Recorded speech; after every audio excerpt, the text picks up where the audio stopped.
Mike's Daily Podcast. FF episode 2236. Okay, I missed a day. I had things to do. It was important that these got done. Mike's Daily Podcast. And now it's time to podcast because Mike does a podcast. He does it every day. And this is FF episode 2236. That's 2236. I like the band The Fix with Cy Kernan, or was it Kai Kernan? I forget. Saved by Zero. One thing leads to another. Red skies at night. How much does it take? Mike's Daily Podcast. That's my friend Mike's favorite song. How much does it take? I think that's what it was. And the one... Mike's no one has to cry. Podcast. That was a good one too. And then... Yeah! Are we ourselves? Are we ourselves? They always had such interesting lyrics. Cool beats. Had the cool rockin' sound, the wild synthesizer sounds. And then there was the other one. Wait. Stand or Fall. State your piece tonight. Thank you. I don't have the greatest hits in front of my face right now. I'm just doing this all from memory. Oh, Secret Separation. My friend in Alabama, Carrie, that's her favorite. There's no need for our separation in a hesitation. You broke my heart so neatly. You rescued me. Now free me. The latest scammer craze is something called the teletransformer. This is step one in the scammer bag of tricks before handing you off to the closers who will put you into a deal. Do you know anybody who is quote-unquote a senior citizen? They have, believe me, they all have gotten a call from somebody, some horrible, atrocious person who's telling them they're about to close their Amazon account or that there's something to do with Apple, their Apple account's getting closed, and they don't know what they're saying, they're confused, and then they might lose money because they'll give them some... And here's today's podcast picture. Bank account number, or I don't know the rest. But it's usually they're trying to get some... Oh, the podcast picture is of the lovely area in... now I don't know what it's called. I was just looking at this, darn. It's in Richmond. It's called Brickyard Cove. That's right. It's near Point Richmond. And we were there on Tuesday. My lovely lady friend got her first shot, as I mentioned on the podcast that day. And so we were driving around. I was showing her that area. It's a beautiful drive. Basil the Boxer and I walked there once, eons ago. Had a great walk, the late, great Basil the Boxer. Yes, it's such a fun day. Basil, there's a stray cat that's trying to adopt us. We call him Orson. He's a big black fluffy thing. And we've been feeding him a little bit. And he shows up and he actually lets us pet him. But we do it very intrepid, careful. We don't want to get clawed by him. Because this is the cat that got me about 2 months ago. He took a swipe at me. And I'm like, uh-oh, cat scratch fever. That Ted Nugent song. Okay. What was I saying? Oh, yeah, so check out that beautiful area, Brickyard Cove. Oh, the last podcast was called Chimneys. So there you go. Bricks are in chimneys. It all comes back around like a Carly Simon song. Not like a Fix song. Although he's walking in that weird, what is that thing? It was like a hamster wheel in that video for Secret Separation. Are you saying that this podcast is a rabbit hole? That it just goes down some crazy rabbit hole and all kinds of things? That I am taking you on a journey, my friend. Why would you even say that to me? How rude. If you answer a typical message, okay.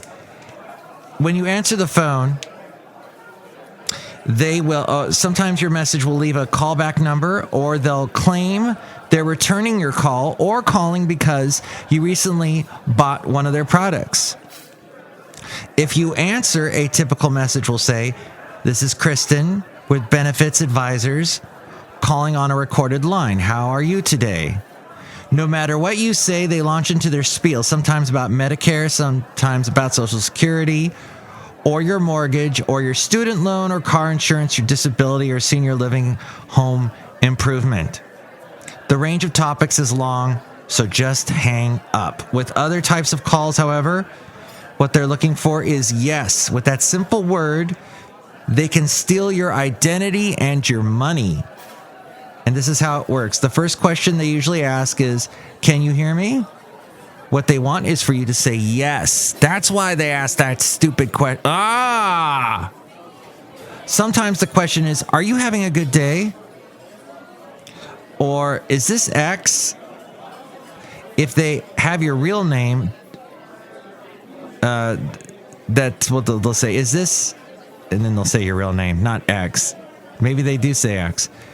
Do not say yes. Once they have a recording of that one word from you, they're free to do all kinds of things. They can sign you up for a service or send items to you in the mail. They have proof. They claim that you agreed to all of that. That's why I all of a sudden got all those robocalls. Because they have your yes recorded in your own voice. And I just said yes a bunch of times, and it's recorded on a podcast. Yikes. That story came from King Features Syndication. So perhaps you saw this same story in your local paper. I found it in the Castro Valley Forum, which they also had an article here about how there's a housing shortage going on. And housing prices are going up. With a large pool of well-qualified buyers, continued low interest rates, and a strong economy, it would seem we have everything we need for a successful spring market, but there aren't enough houses to buy. A drive through almost any neighborhood reveals a startling fact. The number of yards brandishing for sale signs is almost zero. Back during the foreclosure crisis, as we go outside a cafe anyway, we're bringing you Mike's Daily Podcast somewhere in Podcastro Valley, the last place on earth. Cafe anyway. During the foreclosure crisis, remember that? About 12 years ago? Real estate signs dotted neighborhoods like weeds after a summer rain. Currently, you can drive for blocks before spotting a solitary sign. The coronavirus has changed the market in some ways. Some potential sellers forced to stay at home for the past year have concluded that it might be better to fix up their existing home than try to sell and find a replacement in the current ultra-competitive arena. Many are afraid that if they sell their current property, they will not be able to find a replacement. Older sellers who historically might have relocated to smaller homes are choosing to sit tight in their existing homes as long as possible. Building enough new homes continues to be an issue as a combination of skyrocketing building material costs. Yes, lumber has been going up like 80% every year. A shortage of skilled labor, and tightening building regulations. That's all dramatically slowed new home construction. Conversely, the residential remodeling sector is running flat out trying to keep up with the ever-increasing demand for renovations by those homeowners who have decided to sit tight and fix up their current digs. On the flip side of the equation, the pool of available buyers continues to grow as a new generation of home buyers are flooding the market. With interest rates incredibly low, their buying power is the best it's been in years. Coupled with a continuing strong economy, long-term prospects have never been better. I was having a conversation with my lovely lady friend about moving, because I talked about in a recent podcast about trying to make a big change and how to do that and all that. And, you know, the thing is, we love California as much as we hate the traffic and the taxes and the just, you know, the crazy mass of people. And then in the summer it gets pretty hot, but at least it's not humid. And then we start going back down or start going back up with the benefit, with the pluses of California. That there's a, you know, it's interesting. I work with a lot of conservative minded people. The shows, the programs on the radio stations that I work for are very conservative, yet I can go home to a very liberal neighborhood. It's kind of nice to go from one extreme to the other. I don't know. It cancels each other out, and I like it. I like the amazing amount of terrain in California. You can be in redwoods at one second. You could be on the beach another. You can be in a hot valley that's hot. Did I mention it was hot? You can go to Yosemite, up to Shasta, down to San Diego and Mission Bay. I'm sounding more and more like a Arlo Guthrie song here. Or was it Woody Guthrie? This land is your land. This was his dad. I saw Arlo, actually. That's another thing. In the Bay Area, when concerts start happening again, which may not happen this year, but it will happen again, there's all these great venues where you can see so many different people. And I saw Arlo Guthrie in Berkeley. So, yeah. I mean, that's the place you got to see Arlo Guthrie, because the guy is Berkeley. Look at him. That is a Berkeley right there. So, all that to say that the boomer generation, in contrast to the boomer generation, younger generations, many with young children, have been forced by COVID-19 to re-examine their current living conditions. Small homes that might have worked pre-pandemic have revealed themselves to be too small, forcing relocation to larger properties where family members can spread out. In the meantime, it is a frustrating time for potential buyers, as limited inventory is causing multiple offers and pushing prices higher. It does not appear this will be slowing down anytime soon. This was written by Carl Medford, by the way. He is a licensed realtor with Keller Williams Realty. Just to give him a little plug, because I just stole his article. Sorry about that, Carl. But you give us pause for thought, Carl, because the other day I'm sitting outside on a lounge, this nice little lounge. It's not a very expensive lounge. It's kind of rickety. If I gain any more weight because of staying at home, because of the pandemic, I may break the lounge. But what I'm saying is, as I'm sitting on this lounge, I'm thinking back to when I first acquired this lounge. And I remembered it was back in Huntsville, Alabama. I lived there for 2 years. I bought this lounge one day because I thought I'm going to sit in my backyard on this lounge. So the first day I do that, I sit down, and I was talking to my then wife at the time, saying to her, well, she had decided then and there, maybe this was not around the lounge. This was probably a couple days earlier. She had said to me, let's move back to California. I'm tired of Alabama. So we ended up moving back to California in 2009. But before we did that, I had to break the news to my mom. And I was sitting on that lounge when I broke the news to her. That's why I bring up the lounge. So she did not like that idea. She had moved from California several years earlier, had moved to Florida, where she still resides. And I said to her, I want to move back to California. My then wife wanted me to move back to California. We wanted to move back. And she goes, you are in such an inexpensive to live area. You've got a house. You've got a big backyard. You don't need to move back to California. You're going to get, for the same, what you paid for that house, you'll get a shoebox in California. And she was right about all of that.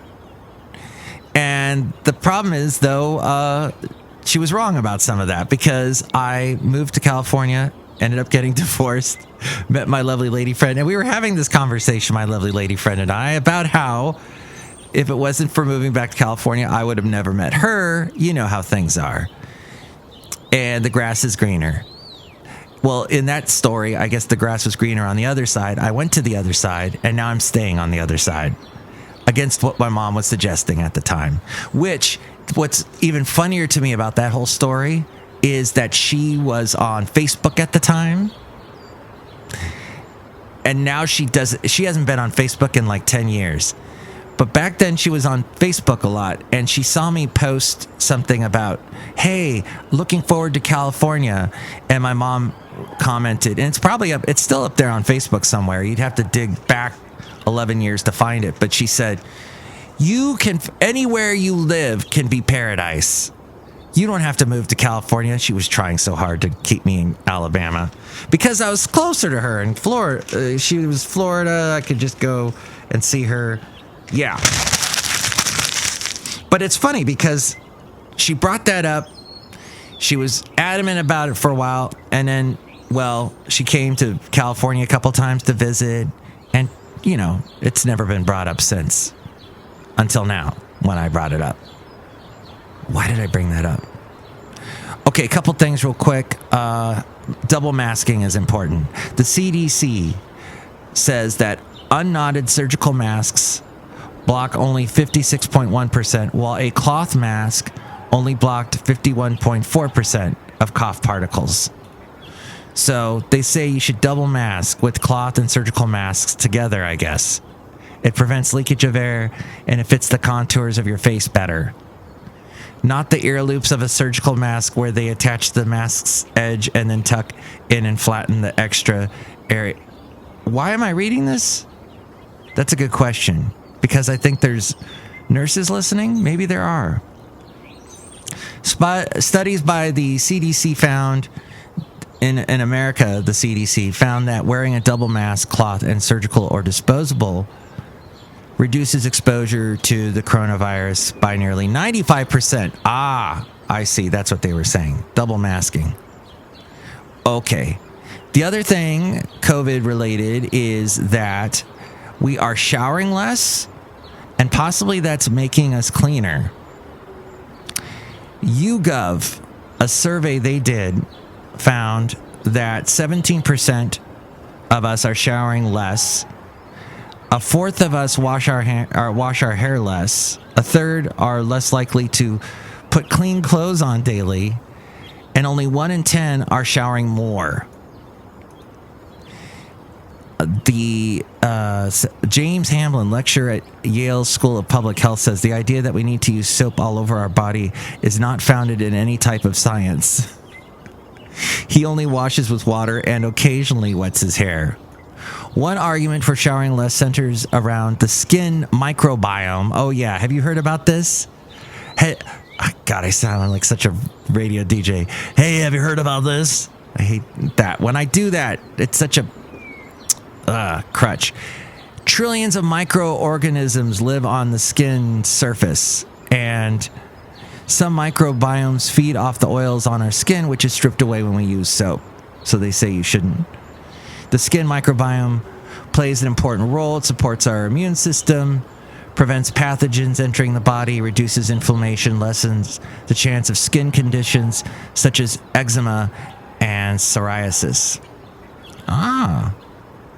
The global soap market is projected to reach over $47 billion by 2027. This goes on and on. The fascinating facts about this. That was from the Telegraph, by the way, which is in England.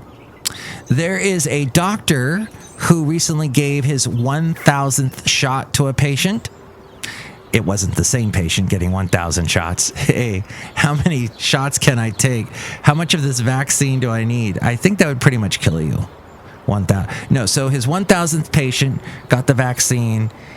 His video went viral because he jumped around, had his co-workers, his co-nurses were throwing confetti everywhere, and he was celebrating. It was funny. I think he had his patient watching away, looking at a television set off to the side, away from where he was administering the shot, and told her, pretend that the Leafs won the Stanley Cup. I guess, is that a Canadian thing? Yeah, this was in Ontario. Have you seen when you get the shot, it's done so quickly. It's like they jab it in you. It is a jab. It's like super fast and they're done. Hawaii has safely welcomed 2.3 million plus tourists. The state implemented a strict 14-day quarantine back in March for all incoming flight passengers. That's the only way you really can get to Hawaii is by the air. And that meant there was a protection from the COVID-19 for Hawaii's residents, but it was a huge loss of jobs in the tourism industry. The state's seasonally adjusted unemployment rate in March was 2.1%. And that was in April. But, last year it was 21.9%. Oh, okay. Hawaii, everybody. And that's all I got. Next show, it's going to be... Oh, wait, we haven't said hi to the other people. Oh, by the way, my lovely lady friend, we were discussing this. A lot of people we know got the Pfizer shot. And there's a Pfizer superiority complex going on. Is it affecting the vaccine rollout? The blood clot scare, of course, made a lot of people mistrust the Johnson & Johnson shot. But it's still in the news. It may be uncouth to be a Pfizer snob. The Pfizer vaccine may have the best numbers, with an efficacy rate originally reported at 95%. But with a 94% efficacy rate, the Moderna vaccine was right behind it.